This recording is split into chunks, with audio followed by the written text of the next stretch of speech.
If you enjoy videos like this, subscribe to the channel before the video starts.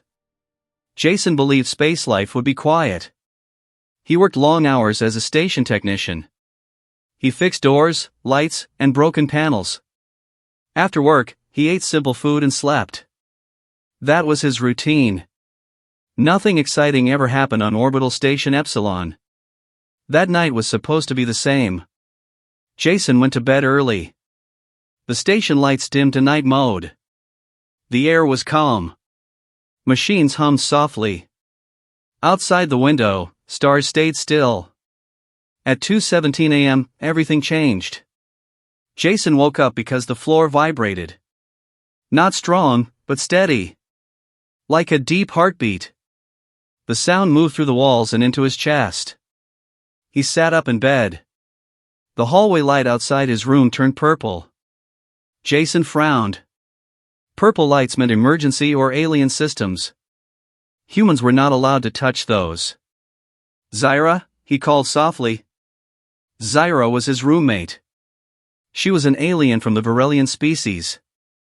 Tall. Blue skin. Very calm. She followed rules better than any human Jason knew. She never caused problems. The vibration grew stronger. Jason stepped out of bed. The air felt warm. Too warm. The door slid open without a command. Zyra stood there. Jason froze. Her eyes were glowing bright white. Her skin shimmered like light was moving under it. She was breathing fast, something Jason had never seen her do before. Zyra, are you hurt? Jason asked. She looked at him, but not like before. Her focus was sharp. Intense. No, she said. But something is wrong. The station lights flickered. The vibration turned into shaking. A warning alarm tried to start, then stopped. Jason felt fear rise in his chest. What's happening? He asked. Zyra took one step closer. The temperature increased again. My species has a biological cycle, she said carefully. It is called mating season. Jason blinked. Okay, why are you telling me this now? Because, Zyra continued, it has started early. A loud boom echoed through the station. Somewhere far away, metal slammed.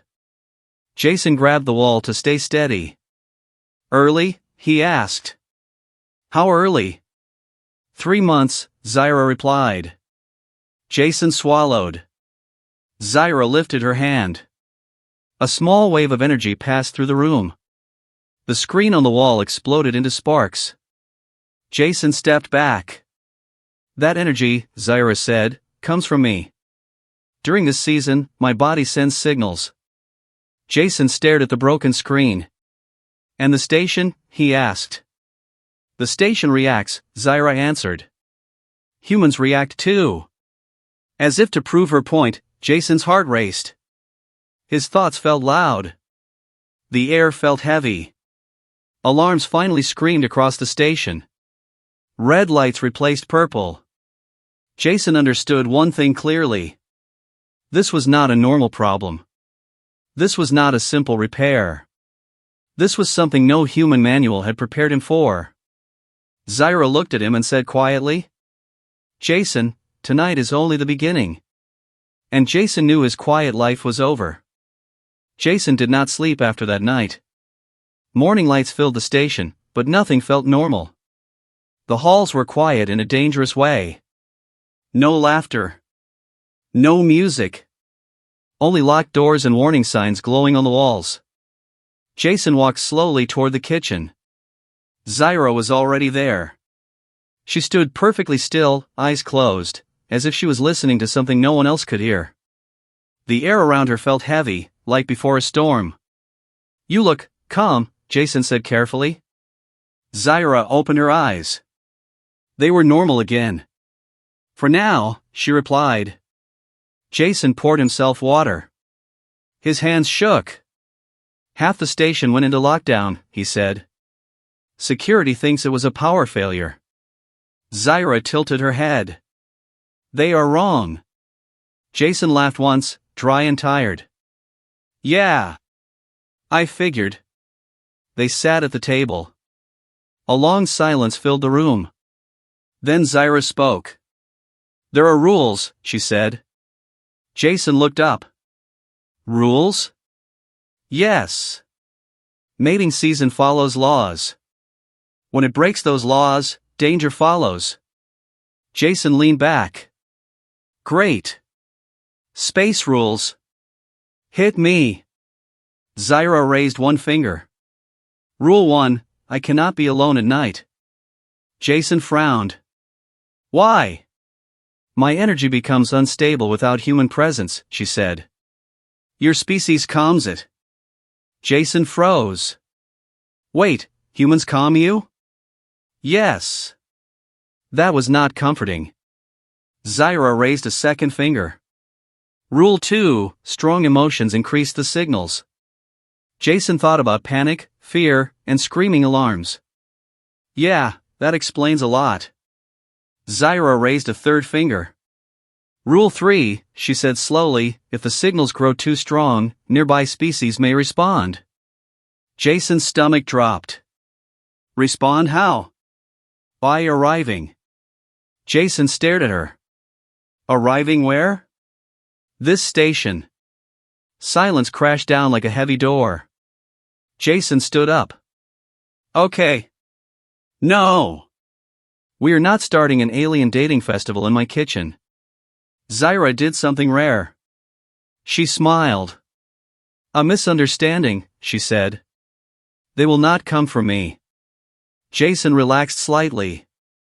They will come, Zyra finished, because humans are broadcasting something new. Jason felt cold. What are humans broadcasting? Zyra looked straight at him. Chaos. Suddenly, the station lights dimmed. Gravity shifted. Jason floated off the floor for one terrifying second before slamming back down. An alarm roared through the station. Unauthorized biological signal detected. Zyra's skin began to glow again. Her voice lowered. Night 2 has started. Jason took a deep breath. If this cycle followed rules, then humans were about to break every one of them. By the 7th night, the station had learned to fear silence. No alarms sounded. No lights flickered. No wall shook. That scared everyone more than chaos ever had. Jason stood alone in the central chamber, staring at the dark window. Outside, space looked calm, uncaring. Inside the station, every system was on standby, waiting for failure. Zyra sat on the floor behind him. She was glowing, but softly now. Controlled. Like a fire that no longer burned wild. Your people are watching, Jason said. Yes, Zyra replied. They do not understand what is happening. Jason exhaled. Neither do we. But we're still here. For 7 nights, humans had adapted. Engineers rewired systems by hand. Medics learned alien biology in hours. Security stopped fighting fear and started planning. Humans did what they always did. They adjusted. Zyra lifted her head. My species believed mating season was unstoppable. A force of nature. Jason turned to her. Humans don't fight nature. We negotiate with it. The glow around Zyra pulsed. Then stopped. The pressure in the air vanished. Jason suddenly felt lighter, like a weight had been removed from his chest. A soft chime echoed through the chamber. Biological cycle stabilized. Jason laughed, half in disbelief. You did it, he said. Zyra shook her head. No. We did. The station lights returned to normal white. Doors unlocked. Life flowed back into the halls. A message appeared on the main screen. Human-alien coexistence protocol updated. Human emotional presence, critical factor. Zyra stood slowly. My people will study this, she said. Humans were never meant to be part of the cycle. Jason smiled tiredly. Yeah. We have a habit of showing up where we don't belong. For the first time, Zyra laughed. The sound was strange. Soft. Human-like. The station shook once. Jason groaned. Please tell me that's not. Zyra checked her scanner. No, she said. That is just the station settling. Jason relaxed. Then Zyra added, calmly. The next cycle begins in 1 year. Jason closed his eyes. Space was vast. Dangerous. Unpredictable. But one thing was now certain. Humans were not the weakest species in the galaxy. They were the most adaptable. And that made them terrifying in the best way.